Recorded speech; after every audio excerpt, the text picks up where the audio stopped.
Let's get it, y'all. Let's go, man. Welcome back to Chuck's Daily Hustle, everybody. Keeping it moving and grooving like we always are. Today, man, I am going to be showing you guys the OTOFIX D1, man. The OTOFIX D1 is a diagnostic scan tool that I've actually been using for a little while now. Just haven't gotten around to making this video. But shout out to OTOFIX for believing in this channel, man, and sending this product out so we can do a review on it. And yeah, man, but before we jump into that, man, I want to show you guys the vehicle that I won. I'll tell you guys how much I bought it for and where I got it for and how much I expect to make off of it, man. It is a little bit windy out here, you guys, but you know, it is what it is, man. Let's get it. So you guys, I got a 2014 Mini Cooper right here, you guys. It's got about 98,000 miles or something like that. Very clean vehicle, 2-owner, clean Carfax, no accidents, nothing like that. Good tires, good rims, all that stuff, man. Beautiful car, man. I sold one of these already.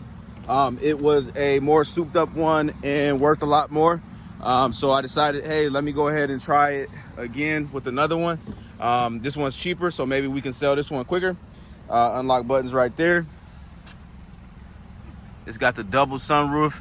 I don't know if I should call that a panoramic sunroof or not. I know somebody will correct me and tell me. But down here, you guys, is where the OBD2 port is located, man. You gotta go all the way back there to get it. That there is going to be the second piece of the OTOFIX, you guys. So this thing runs off of Bluetooth. So this goes into the OBD2 port.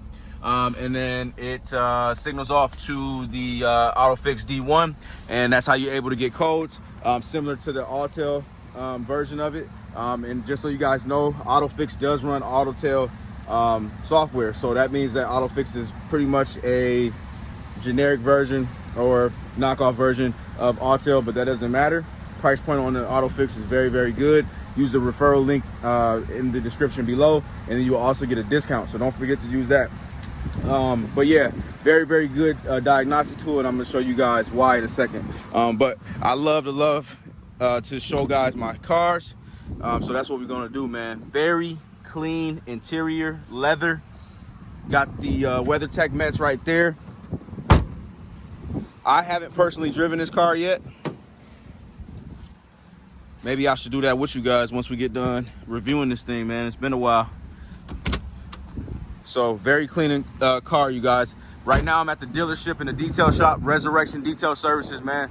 That's the one of the detail shops that we have in Minnesota. So we're in Forest Lake right now, you guys. If you need a detailing or anything like that, whether you are a car dealer, business owner, whatever the case may be, we have a spot in Maplewood and we got one in Forest Lake, Minnesota, man. Also connected over here, you guys, is the dealership, Major Motors Automotive Group. So we got 2 vehicles that's getting detailed right now, and then we also got the dealership cars that's back here as well, man. Got some beautiful cars. My office is on the other side of this wall right here. Pretty much in this block right there is where my office is, man. But let's jump up in here, you guys. Let's see if we got any codes. I'm gonna raise this window up. But before I do that, man, I know I'm doing what I'm doing, but it is what it is. I love the buttons in this car, man. I really do. I like how this is a keyless entry. You can push the start right here, like a little cockpit or something, you know what I mean? What else we got going on, man? It's got the auto start on and off. You can turn the traction control off. You got the CD, or not the CD player, I guess the audio control right there. Nice cool dash right here. Everything in here is pretty dope. The one that we just had a backup camera, a little bit more updated. I don't know what this sports mode and green mode must be. This must be eco-friendly or whatever. So this got the USB and aux input. But enough of the car, you guys. Oh, actually, I was wrong, y'all. 90,000 miles. 90,423 miles to be exact.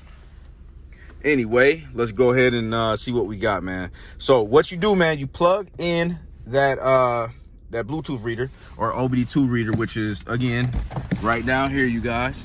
It is lit up, and then it will automatically talk to the scan tool. Now, I'm close to the garage because this thing runs off Wi-Fi.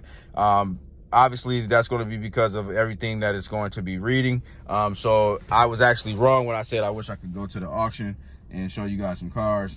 Actually, I edited that out, so forget what I just said. So, but anyways, you can't bring it to the auction unless you got like a Wi-Fi box, right? So if you're a car dealer, you're trying to go out and do some diagnostics on the road, then you want to have a wireless box. Bring that with you, and then you'll be able to connect and then read some codes and be more intricate into the vehicle. You know what I mean? And I'm not going to just dive all into there, you guys. Cheap scan tools is only get you regular codes. This type of scan tool is gonna go crazy. All right, so what I'm gonna do, I'm gonna turn off the vehicle because I got it running right now. Most vehicles nowadays will not allow you to scan it while it's running. So let's power her back on. Okay, so she's powered on. Now I'm gonna go ahead. As you guys can see, it already has the VIN number of the vehicle on there. So we're gonna click there, and that's an automatic thing. So it's a BMW or a Mini. Okay, so we're gonna click Mini. I just learned something new, y'all. I'm assuming if BMW popped up with Mini, that means BMW makes Mini Coopers, which I never knew. So correct me if I'm wrong, but I'm thinking that is safe to assume. All right, so now we got the VIN number right there, you guys. So I'm gonna go ahead and click on read. I know my hand's a little ashy, but it is what it is. Live in Minnesota, man. All right, it's reading. Okay, it's got the VIN again. Oh, my bad, y'all. Hit the wrong button. Hit OK. I hit red again, man.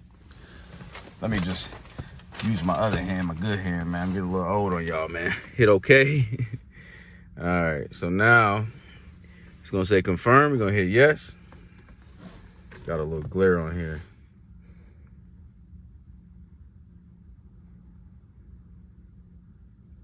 It's most definitely an upgrade, man, from what I used to use, but this is something that you would have to use, you know, like here at the shop. You know what I mean? I wouldn't want to be scanning the cars and doing all this. Well, it depends on the car. Like if I'm going to go buy me a 2015, 16 and it's worth a lot of money, yeah, I'll probably use this. Diagnosis, click that. You go to hit auto scan. Okay, now this is going to start scanning. Now this one is a little different. So different cars do different things. Oh, no, we're good. So look, it's saying that it has a fault in the computer. And now that's even with us not even having to check engine light on the vehicle. So this is why these scan tools are pretty cool. So, and if you guys can see, let me see, try to make this better, man. All right, so as you can see, we got two faults here. DME, engine digital motor electronics, fault 1, and then we got a radio fault 1. So I'm assuming these are going to correlate to each other. Let's click on this one first, and then you can go ahead and hit read codes.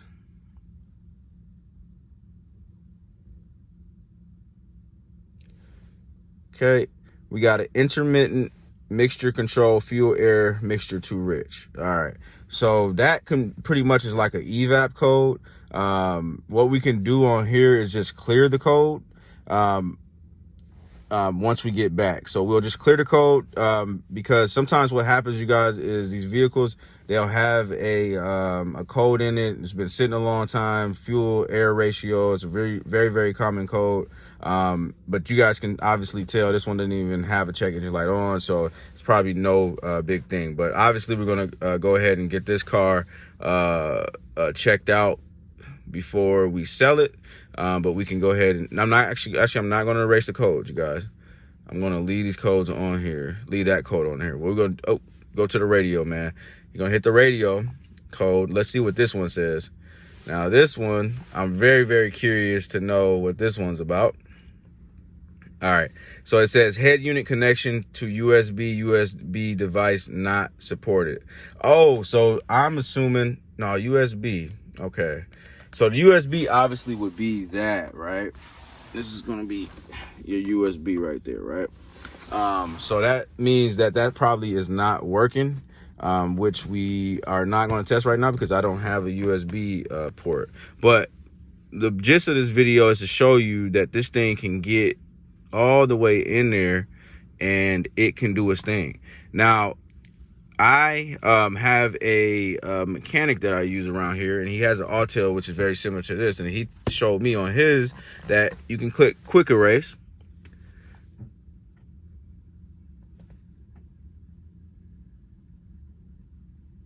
Okay, and then it will do its thing, and it'll either clear it or it won't. So it cleared it. So that is now gone, right? So pretty much, you guys, this thing is a cheaper Autel. Go get it. It's a dope scan tool, and I recommend it, man. I'll see you guys on the next video. I'm out. Peace.